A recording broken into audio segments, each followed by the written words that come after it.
since we own the subject of big money, how about Money Mayweather, Floyd Money Mayweather? Let's talk a little bit about Floyd Money Mayweather. There has been news that he has ran into financial problems. I think over his total career, he's made over $1 billion easily.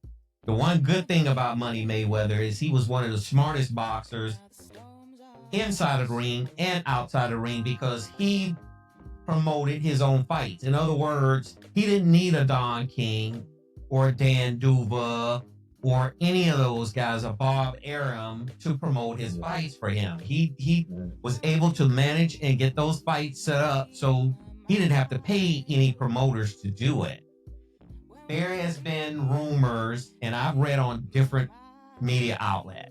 So allegedly, there has been different rumors that he has run into financial problems. I mean, his cash, stable he was loaded. So Isaiah, let me ask you before I ask Najee, I checked his net worth today, and you can't really go on what a lot of these websites tell you because they'll tell you one thing. One website will say he was worth 500 million, another website will say he was worth 300 million. How did he go from over billions of dollars down to just 500 million for what I saw today? How do you get like that? How did Floyd Mayweather get there? Well, heavy spending. Well, I mean, it's heavy spending. Whenever you don't have that type of money come in, you got to evaluate that, man. You got to understand what's going out. That's the first thing you do. You say, okay, listen, I got $1 billion. How can I continue to have money rolling in to make sure that $1 billion don't leave me? So you got to create something where you're going to be able to sustain your spending. Now, if you can't sustain that type of spending, you got to look at how the money is leaving. When you got to watch $4 million, man, you got these big old bulls following you everywhere you go in terms of his security lineup. And then you got an entourage of like 30 people always in these sprinter vans following every move you make. That's an enormous salary. It's enormous, man.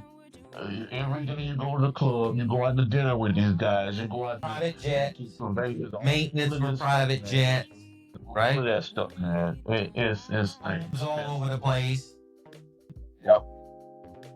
I mean, they show some of his investments, but you gotta still understand if it's not coming in the way it's leaving you, you're still gonna take a fall. You gotta understand it's gotta be coming this way. You can't be coming in this way and then it starts slowing it and then it's going out that way. Like so then you're gonna be broke. And that's what might be happening to him. He's got all these extra expenses. He's not fighting anymore. He invested in properties all over New York and other places, He lives in Miami too. He has a house in Miami as well, in Las Vegas. yeah, but you're still talking about tens of $1 million worth of properties when it costs to maintain to keep the grass cut, keep the nannies in there to keep it clean and all that stuff. All of this is staff. This is stuff going out every day, DC. Every month that stuff is leaving you.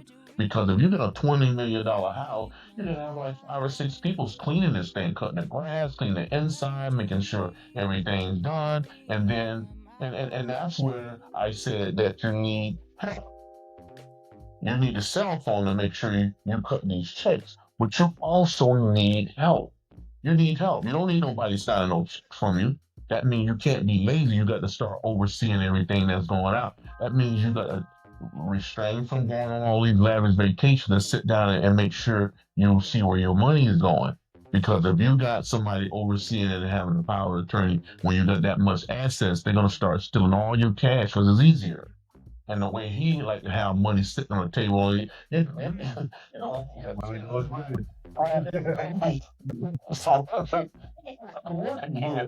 That's true. I mean, he was saying in an interview that he doesn't even go to the bank. He orders his money. So technically, when he places an order for, let's just say he order $1 million in cash, he says the Brinks truck comes to his house and it delivers the $1 million in cash. So, I mean, that's just interesting to know something like that? Because I've never had that concept that you place an order, you call the bank, look, I wanna order $1 million to be withdrawn. He just it's it's just cool to think you can do stuff like that. The visual of it is out of the stratosphere, but logically thinking, man, it's not smart. It's not, bro. It's so many people that I know personally that's worth hundreds of millions of dollars. They don't do business like that, man. You can't even tell they're rich, first of all, and then second of all, they barely have cash on them at all. I mean, they can ride around in Bugattis and live in a lavish house in a beautiful area, but you can't tell they're rich at all. You know, they're wearing a t-shirt, pair of jeans, nice shoes, and that's it. You Mhm. know, they might have a nice watch on, but it ain't no $1 million watch. They're not doing that. They're not because it don't make them anything. When you're talking about a car and a watch and all that stuff, it's not bringing you anything. It's not nothing where you're gonna get a return on it. It's gonna depreciate on you. So you're not Mhm. buying stuff like that. You got a freaking closet full of watches and necklaces and all this type of stuff. It's nothing. It's only setting you up to get yourself knocked in the head for it, or either it's gonna depreciate, and it's just not a good investment. You know, it's not. And then those are the things that he's going to have to sell penny on a dime to recover if you get to the point where you get in a financial bind. You're going to give that stuff away. I mean, if you paid $1 million for a watch, nobody's giving you $1 million for that watch that you had. You know, It you know, depreciate. $400,000. Of course, not even saying depreciate. It's just like you're going to the pawn shop because they know you need the money. I give you $1 million. And you take a Bugatti off. I mean, just think about this now. From what I've seen, and this has been for years and years and years, you go inside of his warehouse, he's got a whole line of the top-notch Porsches and Mercedes, Bugattis, and all that. You imagine what it costs to put brakes on that car? And this is one thing that we were talking about, the maintenance for these cars. You know, I I'm scared guarantee to I'm scared to ask you. yeah, but you see, you can go in one of these cars and they probably won't start because he can't drive all of them. I mean, he can't imagine you going over there and every one of his cars start. And if they do start, that means he has to pay somebody for the upkeep to come in and make sure all the cars are running. I mean, you gotta continue to make these things start, and then where the battery won't go down. So people ain't doing that for free. You got some flunky working around there that's going to have to do that. Then cut the grass. I mean, it's just so many ways that you could become broke if you're not understanding things not like it used to be. When you're going to fight for $50 million, and if you're not going to continue to fight for $50 million, you got to start scaling stuff back. You can't. I mean, just look at his entourage. It looked like he got the same amount of people that he had following him when he was fighting. So Right. imagine, or even more. Like Nani just said, or even more people, because people still looking at him being famous, and they want to touch him. They want to talk to him, and some people just, beef for him or hate on him, and they might want to touch him. So he's gotta keep that security on him. And he's a fairly small guy, man. I met him several times. Dude, his hands feel like I mean, his hands feel like a girl. So he's got tiny hands, is what you're saying? Got small everything. He's probably around 150 pounds, man. Wow. He's a small, Well, he's always fought as a lightweight, right? because he's a small guy. Yeah. He's small, man. It's not like Ali goes 6'2", 210 or 220. And even Mike Tyson. Mike Tyson was 5'10", 218 to 225. Got to 230 sometimes. But Mayweather is much smaller than him. He's like ain't even 160 pounds. And then Yeah. he's short. He's 5'7" or something like that. Wow. So, I mean, even though you're a fighter, you can't. A couple guys come try to take your jury. You can't fight fend these guys off. So you need these big bulls to follow you around. And them guys don't come cheap, because guess what? They got families of their own that they got to feed. So you got to Right. feed these guys accordingly, man. That's true. On top of it. So Najee, let me ask you: do you think with Floyd Mayweather, some of the exhibitions that he fought John Gotti III, in an exhibition match where he could make money. What do you think they can impact his legacy. He's 53-0-1. Do you think it just depreciates his record value of all of the fights that he's fought? He's never lost a fight, but he seems to keep scheduling some of these fights. Do you think that's worth him doing to keep money coming in?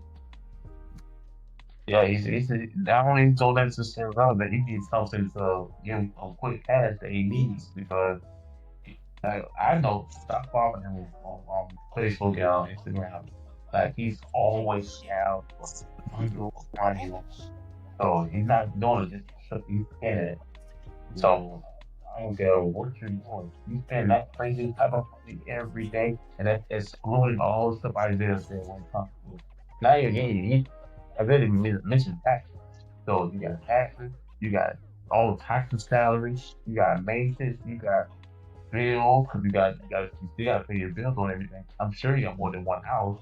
Then of course, women are not cheap. I don't care what you say. Then you got numbers though. I'm guaranteed we gotta pay for their house, their housing, their hair, their phone, their car, and them going out with their friends and all that stuff. All that stuff adds up, bro. They talking about daily. Daily for a person that's not really bringing in money no more. So if he has some type of income when it comes to businesses, is nowhere near the money he was making. That he was earning when he was boxing, right? That's the thing I was saying, or what Cam Newton was alluding to. You ain't making that kind of money. You ain't making it that fast. You're not. I got that fast, man. I got it down. Adjust to it. If you don't, you're gonna find yourself in this situation. Just remember something. Understand something, and it was a little bit different in time where Mike Tyson had the same issue. See how fast Mike Tyson became? He was worth hundreds of millions of dollars too, and he MC Hammer. really fast. MC Hammer. Hammer was super talented, man. He had all of these people on stage with him. He never dialed that stuff down. He tried to hire everybody who he know and stuff like that. So you imagine you got your staff, everybody making 100K a year, and then of course your album slowed down, and then all of a sudden you do another album, you pick up that cash again, and then your album slow down again, and the next thing you know, that dancing and all that, pulling around with them big old ass parachute pants, that don't went out of business. So no, man. Next thing you become broke, man. You can't do it. You can't do it. Oh my goodness. Yeah, man. Yeah. So, well, I mean, there's a lot of famous people, a lot of rich people. Evander Holyfield was another one. I mean, he had that $40,000 a month house, outside of Atlanta, and that the 40,000 was just the upkeep of the house. Yeah, up the upkeep. Yeah, that's that. Yeah. The grass cutting and maintenance. Yeah. He ran into financial problems. Nearly, I would probably say over 50% of the boxers that boxed from back in the early times to even now ran into financial problems because they had such a big overhead versus the money. Once it stopped coming in, there was no more cash flow coming in. You got to figure out how to invest that money or turn that money into something where it's just constantly earning you an income every month, although it's not going to even be close to what you used to earn. So that's a major part of it. Just look at the statistics when it comes to basketball. They said within about 4 or 5 years after they retire, a lot of them go broke on money issues. So how can you imagine making at least 50, 60 to $100 million? A lot of like 80, 90% of freaking Americans will ever see in their life. People broke within no amount of years. Just think like you retire at 36, 40, you broke. Yeah. That's a horrible feeling. I'm pretty sure that's an awful feeling. I can only imagine. Just think about what we were talking about too. Is the fact that these athletes, they don't even, they play a fraction of a year. Like football season, they're only playing like tops 20 weeks out of the year. You know what I mean? Now You done made all your money for that year. But guess what? You get all that leisure time to go out and spend it. It's not like you're working. You're doing the time when you're, yeah. Anything, dude. You got leisure time. You got time to travel. And they spending like crazy, man. Mm-hmm. Because, you actually on a week, you on vacation. You're on True. vacation for like 6 months. You on a 6 month vacation. That's right. And then you got a ton of money to go play with. And that's what they do. They go out there and just have a good time. And then they don't think about investing that money. And guess what? 5 years from now of doing the same thing, you don't have any money no more, man. And That's right. see, whenever you think about it, you're going to be doing favors and doing things for your relatives just as you would do for yourself. Because when you are friends with someone and you got relatives that's going to always be in your back pocket, every time you turn around, they want something, they're going to find something for you to buy. And you free hearted with them and you didn't invest that money in there to create something for them to do. You're going to be finding yourself holding that for them. You're going to be paying their bills. I mean, the smartest thing a player or any entertainer or anyone who got money and you don't want people leeching off you, you create a job for them. You buy your franchise and get them jokers a job. Once you give them a job, your hands are clean. You don't have to give them any more money because you gave them a job. Now, if they mess that up, they can't come back to me. I gave you a job as a manager of a franchise or something of that magnitude. You screwed that up. Making you 100K plus, and you messed that up. Now you want to come back to me? No, I gave you a job. You conduct business here, and then you won't need to ask me for anything because you have a job. That don't eliminate a person coming over there asking you for your own money because if they're as close as a relative, your blood brother or sister, you're gonna give it to them most of the time. You are. But then you gotta think about it, those expenses are falling on you. And guess what? When you're giving them that money, remember what we were talking about earlier, Nagi? You're paying taxes on that money that you gave them. So if somebody come over there and ask you for $50,000 for a down payment on a house, you take that $50,000 and give it to them, you're paying $50,000 on that money that you just gave them for a house. That you don't live at. It's crazy. It really is. And then we're not even talking about something like that. Most of these people probably want a $500,000 house, especially if it's your sister or your brother and you're making $2 million a year. Mm-hmm. I don't want no $100,000 house, $200,000 house. Or better, right? And you want to live like you are better. And then, you see, all the tickets, just think about this, remember? All the tickets, like, say for instance, you were a star football player. I remember Michael Rivers saying that, dude, he bought like 30 tickets for the game, for the Super Bowl or something. Yeah, DC? Yeah, I remember. Like 30 tickets, just think about that. Yeah. 30 tickets. Yeah, tickets ain't cheap. Well, a lot of those players from the NFL used to fly their friends when the Pro Bowl was held in Honolulu, Hawaii.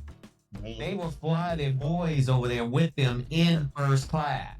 And first class seats I would just give you the price of a first class ticket 20 years ago from LA to Honolulu was like almost $3,000. So you're popping $3,000, let's say for 6 or 7 of your homeboys or more. And then you have to put them up in the hotel where you're staying when you get there. Then when you go to the booty shake club and you're going out, they drinking with you, they eating good. Yep. That money can burn and burn and burn. You just on a constant burn, right? Yep. It just never ends. Yeah. 6 months of that. Unbelievable, man. It is. It really is. I really think some of these guys need some mentors, man. Some of them need some mentoring. I think it's a little too late for that. A lot of them, they don't have the mentors. No, I'm talking about the ones that's there now, the early birds. The ones that's just getting into the league, so they won't. I got drafted in one. once you get out, Even, the funny thing about life, I found, even though if you put the right kind of mentors with some of these people, I'm not saying all of them are like that, but you put some people with some of these players, they're not going to listen. They have that NFL symposium for years. This symposium would have guest speakers come in from the NFL, people who have played in the NFL, people who went through costly divorces, people who have went through, these situations with these women and putting these women up and then having problems after that, financial problems. And they still didn't listen. Some of these players would sit in that symposium, they absorb whatever they were told, and then they go right out like they never was in that symposium, and they spend money, and then they end up just like some of these people or worse. That's the sad still part. worth it, DC. It's still worth it. I think if you could save one person, all you need is one. If you could save one person and say, look, don't go down this road that I went down because you're going to end up broke and you ain't going to have nothing. And then if you got a bunch of babies like a lot of these players have, you're going to be paying child support years out from when you play football, and you ain't going to have no money to pay the child support, and they're going to have to either lock you up or do whatever they're going to do to you, right? So, Your wager. Or garnish your wages, or suspend your driver's license, or can't get your registration. They got all that stuff tied into it now. You've reached the end of another episode of the DC Stewart Sports Talk podcast. Be sure to connect with us at Facebook and Twitter.com. Your voice is important, so head over to iTunes to subscribe, rate, and leave us a review. Catch our next episode.